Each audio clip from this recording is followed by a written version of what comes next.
میں آدمی ہو مسجد حرام میں بیت اللہ شریف کے پاس اور امام صاحب پڑھ رہے ہوں تو بالکل یقین کرے جیسے عرض سے آواز آتی ہے، یہ خانہ کعبہ سے اللہ بول رہا، وہ ہمیں مخاطب کر رہا۔ اور اسی لیے حضرت ابن مسعود رضی اللہ عنہ فرماتے ہیں جب تم قرآن پڑھو اور کہیں آئے یا ایھا الذین آمنو، اسی وقت رک کر کہا کہ لبیک اللہم لبیک، اے اللہ تو نے مجھ سے بات کی ہے، میں حاضر ہوں، اگر روکا تو رک جاؤ اس کام سے، حکم دیا تو کرو۔ اسی لیے آپ نے فرمایا ابن مسعود رضی اللہ عنہ نے کہ ہم رسول کریم علیہ السلام سے جب 10 آیتیں پڑھتے تھے تو آگے نہیں پڑھتے تھے، ان 10 آیتوں کے بارے میں دیکھتے تھے کہ جن چیزوں کا اس میں حکم ہے وہ ہم نے کر لی ہیں،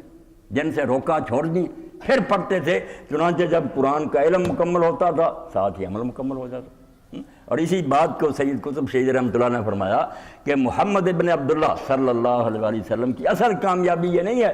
کہ وہ قرآن جیسی کتاب دنیا کو دے کر گئے، اصل کامیابی ہے کہ جب وہ دنیا سے گئے تو عرب کی سرزمین پر لاکھوں چلتے پھرتے قرآن چھوڑ کر گئے، قرآن کے سانچے میں ڈل گئے تھے، اور وہ بات بن گئی تھی یہ راز کسی کو نہیں معلوم کہ مومن قاری نظر آتا ہے حقیقت میں ہے قرآن۔ خود قرآن بن جاتے، اور کیوں نہ بنتے جب خود رہبر اور پیشوا جو تھے ان کے بارے میں جب ام المومنین عائشہ رضی اللہ عنہا سے پوچھا لوگوں نے کہ اماں رسول اللہ کا اخلاق کیا تھا، آپ کا کیریکٹر، آپ کی زندگی کوئی سیرت بیان کرے، تو ایک فکرے میں بیان ہونے بیٹا تو قرآن نہیں پڑھتا، کہا پڑھتا، فرمایا الف سے شروع کر کے ناس تک سین تک جو کچھ بیان ہوا در پردہ یہ بات محمد کی ہے صلی اللہ علیہ وسلم۔ کان خلق القرآن، جو کچھ اس کتاب میں لکھا ہوا وہ حضور چلتے پھرتے قرآن سے، آپ کی گفتار کردار سب کچھ اس کے سانچے میں ڈلا تھا۔ تو اللہ کہتا کہ یہود کی طرح نہ ہو جاؤ، نبی کے ساتھ رہے، اتنی مدت ساتھ کتاب سنتے رہے، دل سخت کوئی اثر نہیں ہوا، پتھر دل، تم اس طرح کے نہ ہو، اللہ کا کلام جب سنو تو تمہارے دل کانپ جانے چاہیے، لرز جانے چاہیے۔ سید مودودی رحمۃ اللہ علیہ اپنی تفسیر میں ایک جگہ لکھتے ہیں گئے گزرے دور میں بھی قرآن میں بڑی طاقت، سنیں تو صحیح تھا۔ تو سلطان احمد بن نصر جو اب اس نے نیشا پور فتح کیا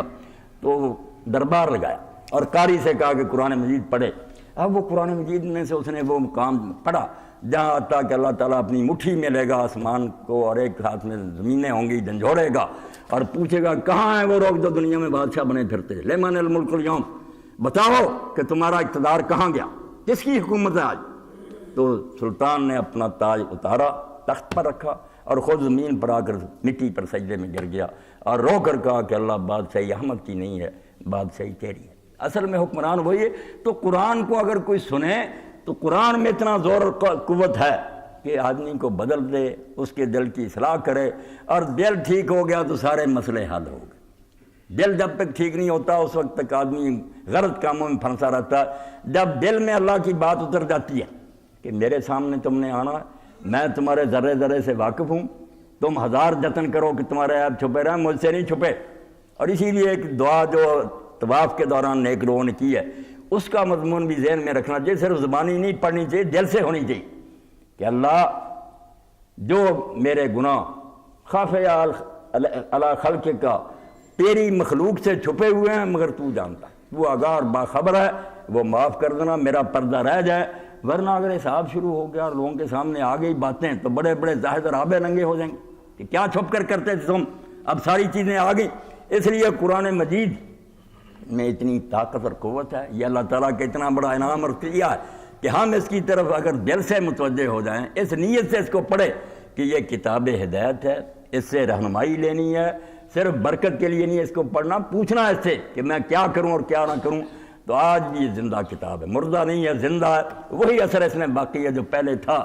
اور حضرت عمر رضی اللہ تعالیٰ عنہ کے بارے میں چونکہ غلط بات مشہور ہو گئی کہ وہ بہن کے گھر گیا تھا، اور وہ ایک واقعہ جو حدیث کی روشنی میں صحیح نہیں مگر مشہور وہی ہوا، وہی بیان ہونا شروع ہو گیا کہ وہ گئے وہاں لڑائی ہوئی، ایسی بات نہیں۔ اور کئی لوگ یہ بھی کہتے ہیں کہ حضور نے دعا کی تھی اور اس سے یہ نتیجہ نکالتے ہیں کہ آپ نے مانگ کر لیا،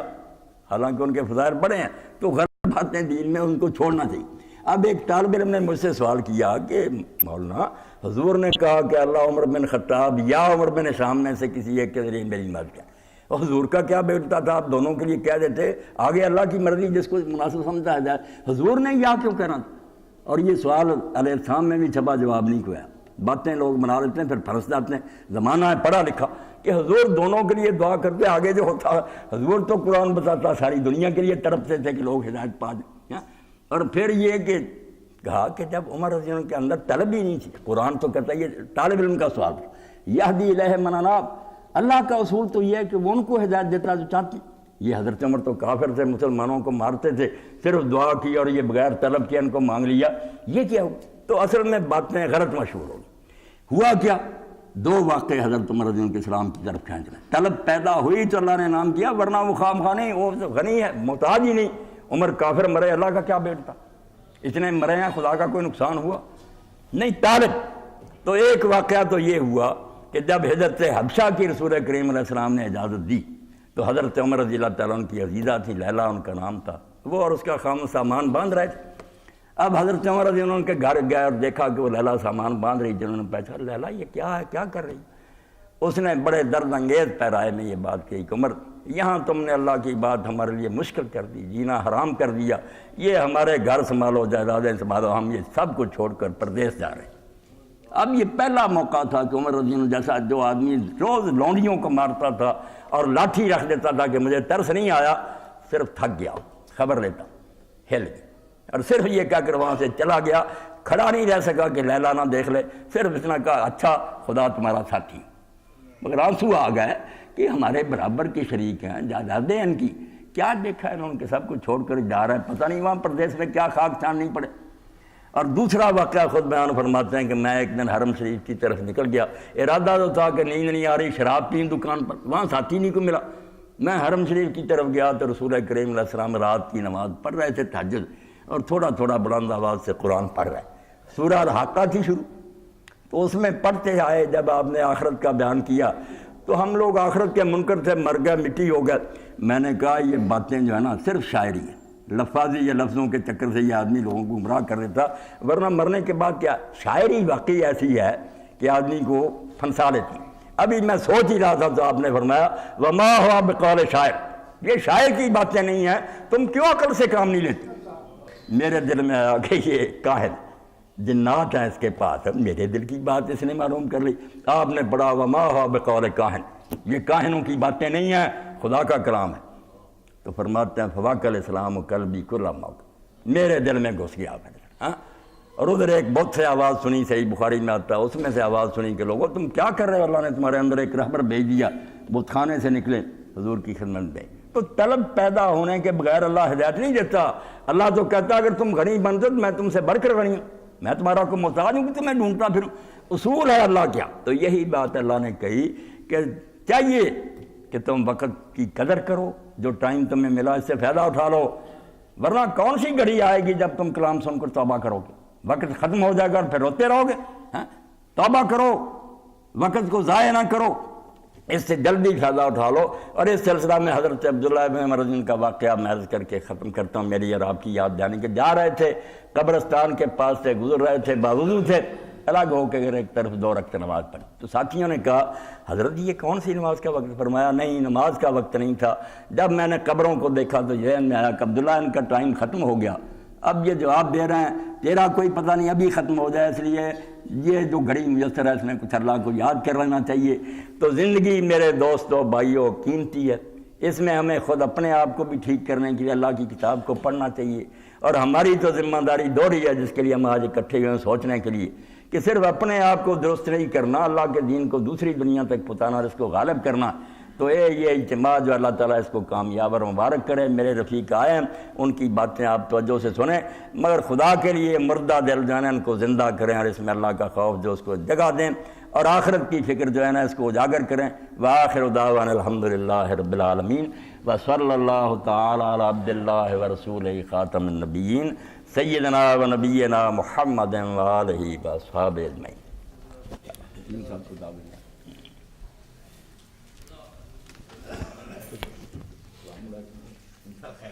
محترم سامعین، وقت کی قدر کے بارے میں مولانا صاحب نے فرمایا۔ اب درس حدیث کے لیے تشریف لاتے ہیں حکیم محمد شریف حسن صاحب۔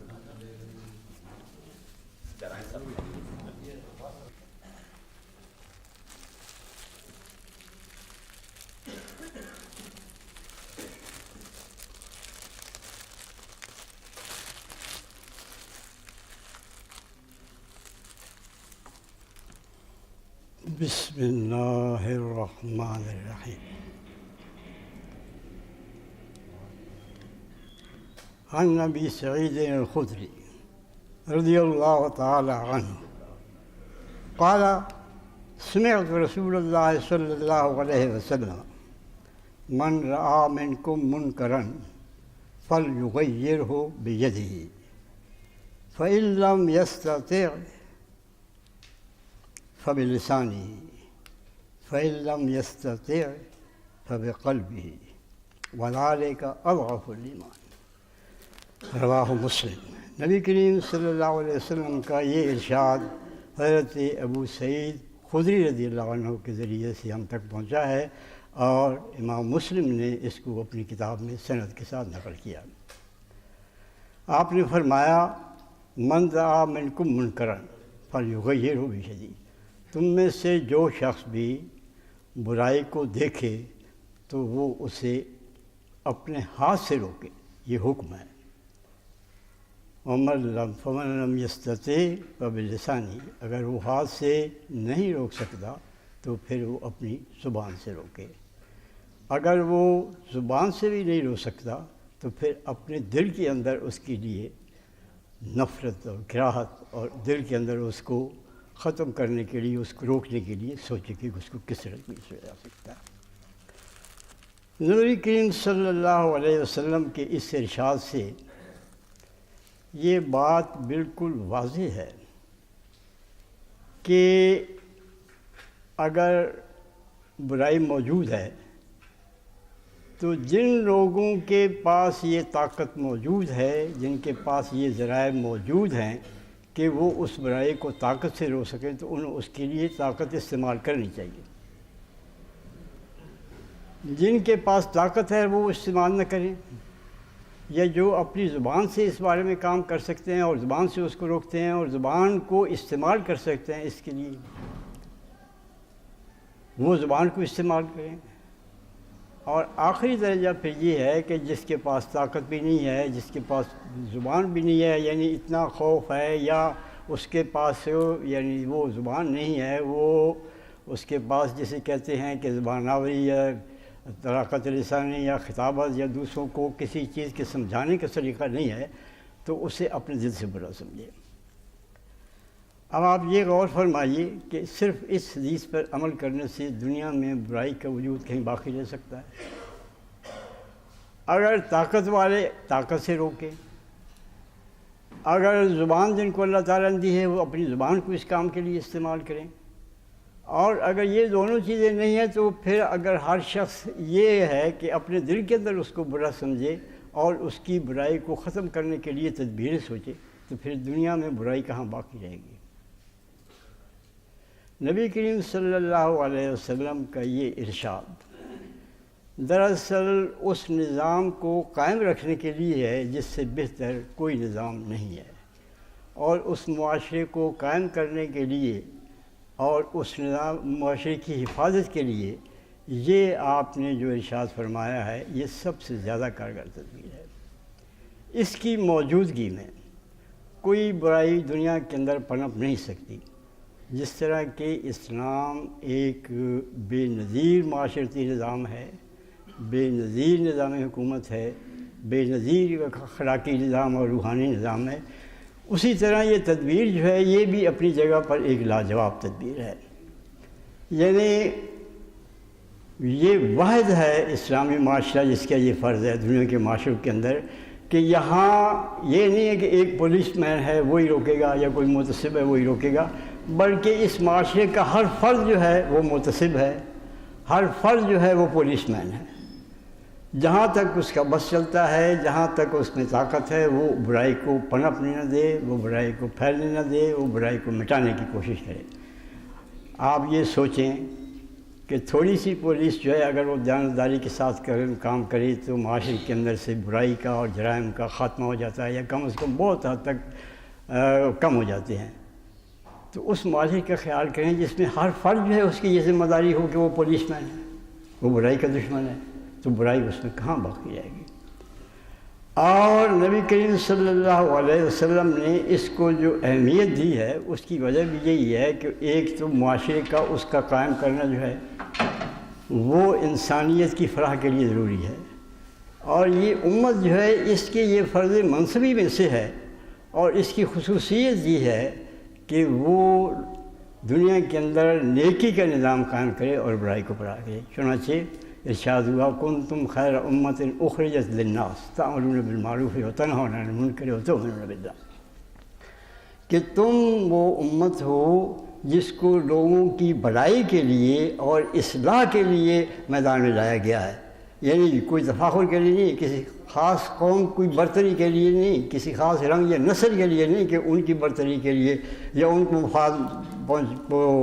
محفوظ کرنے کے لیے یا ان کو زیادہ سے زیادہ دن کے اندر غلبہ حاصل کرنے کے لیے تمہیں نہیں نکالا گیا۔ تمہارے مبعوث کرنے کی وجہ یہ نہیں ہے، بلکہ للناس لوگوں کی بھلائی کے لیے، لوگ ساری دنیا کے لوگ، چاہے وہ عرب ہوں عجم ہوں، کسی درجے سے، کسی خطے سے، کسی زبان کے بولنے والے ہوں، سب کی بھلائی کے لیے اور سب کی رہنمائی کے لیے تمہیں کیا گیا۔ اور صاف کیا بتایا ان کے تأمرون بالمعروف وتنہون عن المنکر، تم نیکی کا حکم دیتے ہو، برائی سے روکتے ہو اور اللہ پر ایمان رکھتے ہو۔ گویا اس منصب پر، یہ منصب جو کبھی بنی اسرائیل کو حاصل تھا، تمہیں فائز کیا گیا، اور یہ فائز ہونے کے لیے تمہاری 3 صفات ہیں جو تمہیں اس بات کے لیے کوالیفائی کرتے ہیں کہ تم خیر امت ہو۔ اس کا مطلب یہ ہے کہ اگر کوئی شخص جس طرح کہ اپنے دل سے اگر اس برائی کو برا نہ سمجھے تو ذالک اضعف الایمان، یہ کمزور ترین ایمان ہے، اور اس کے بعد جو ہے پھر ایمان کا کوئی درجہ باقی نہیں رہتا۔ اسی طرح امت پوری بحیثیت مجموعی اگر وہ امر بالمعروف نہ کرے اور نہی عن المنکر نہ کرے اور اللہ پر ایمان نہ رکھے تو پھر وہ خیر امت نہیں ہے۔ وہ اپنی زبان سے جو کچھ کہتی رہے، اللہ کے قانون کے مطابق، اللہ کے ارشاد کے مطابق وہ نہیں ہے۔ اسی لیے اس کا بڑا انعام بھی بڑا رکھا ہے کہ ان کے لیے جو اللہ تعالیٰ کے دین کی طرف بلاتے، کسی ہدایت کی طرف بلاتے ہیں، سیدھے راستے کی طرف بلاتے ہیں، تو ان کا اجر بھی یہ ہے کہ وہ جو ان کے کہنے پر عمل کرے گا اور کوئی راہ راست پر آئے گا، جتنا اجر اس کو ملے گا اس دعوت کے دینے والے کو بھی اتنا اجر اس کو ملے گا۔ یہ بھی صحیح حدیث کے اندر موجود ہے۔ بلکہ ایک حدیث میں یہاں تک آیا ابو رافع کی کہ اگر کوئی شخص کسی کو نیکی کی طرف بلاتا ہے اور وہ اس پر عمل کرتا ہے تو یہ تمہارے لیے اس سے زیادہ بہتر ہے کہ مشرق اور مغرب ساری دنیا جو ہے وہ تمہارے حوالے کر دی جائے۔ اس ایک آدمی کا جو ہے سیدھے راستے پر آ جانا وہ اس سے بہتر ہے۔ اس طرح سے یہ اسلامی معاشرہ جو ہے اس کی ہر فرد پر یہ ذمہ داری عائد ہوتی ہے کہ وہ اپنے آپ کو اسلام امت خیر امت کا فرض سمجھتے ہوئے بحیثیت مجموعی جو امت کی ذمہ داری ہے کہ لوگوں کو ہدایت کی طرف بلائے، لوگوں کو نیکی کا حکم دے اور برائی سے روکے، یہ اس امت کا فرض ہے، اور اس امت کے فرد ہونے کی حیثیت سے بھی اس پر یہ فرض ہے کہ اس امت کو یہ منصب قائم رہے۔ اسی لیے جناب نبی کریم صلی اللہ علیہ وسلم نے اس پر سزائیں جو ہیں وہ بھی بڑی سخت ہیں کہ جو اگر آدمی یہ تم نہ کرو تو پھر اس کا انجام کیا ہوگا۔ اور ایک طرح سے فلاح اس کے ساتھ وابستگی ہے، اور اس طرح سے اصلاح جو ہے وہ اس کے ساتھ وابستگی ہے کہ جو نیکی کریں گے انہی کو فلاح ملے گی، اور جو برائی سے روکیں گے وہی صالح ہوں گے۔ چنانچہ فرمایا وَلْتَكُن مِّنكُمْ أُمَّةٌ يَدْعُونَ إِلَى الْخَيْرِ وَيَأْمُرُونَ بِالْمَعْرُوفِ وَيَنْهَوْنَ عَنِ الْمُنكَرِ وَأُولَٰئِكَ هُمُ الْمُفْلِحُونَ۔ تم میں سے لازم ہے تم پر کہ تم میں سے ایک گروہ ایسا ہونا چاہیے جو کہ نیکی کا حکم دے، برائی سے روکے اور اللہ کے طرف دعوت دے۔ وہی لوگ ہیں جو فلاح پاتے ہیں۔ یعنی اگر ساری امت جو ہے وہ دل سے اور زبان سے برا سمجھے تو کم از کم ایک گروہ ضرور ایسا ہونا چاہیے جو طاقت کے ذریعے سے اس کو کرے۔ یعنی اس کا اقتضا یہ ہے کہ محض وعظ و تلقین جو ہے یہ نیکی کے نظام کو قائم کرنے کے لیے کافی نہیں ہے۔ برائی کے ذمہ داری سے بری ذمہ نہیں ہوتا اگر محض وعظ و تلقین کرتا رہے۔ اس کی وجہ یہ ہے کہ اس کے لیے وَلْتَكُن مِّنكُمْ أُمَّةٌ يَدْعُونَ إِلَى الْخَيْرِ، اگر صرف یہی بات ہوتی کہ بعض و تبلیغ کرتے رہو بس ٹھیک ہے، کوئی آتا ہے تو آئے نہ آئے، کوئی اس کے لیے کسی حکومت کی ضرورت نہیں ہے کسی اقتدار کی ضرورت نہیں ہے، کسی اختیار کی ضرورت نہیں ہے، تو پھر اتنا کافی تھا۔ وَلْتَكُن مِّنكُمْ أُمَّةٌ يَدْعُونَ إِلَى الْخَيْرِ، تم میں سے ایک گروہ ایسا ہونا چاہیے جو اللہ نیکی کی طرف دعوت دیتا ہے، بس آگے پھر لَا تَأْمُرُونَ بِالْمَعْرُوفِ کی ضرورت نہیں ہے، اس کی ضرورت نہیں تھی، کیونکہ وہ خیر کی دعوت کی ہے، اس میں سب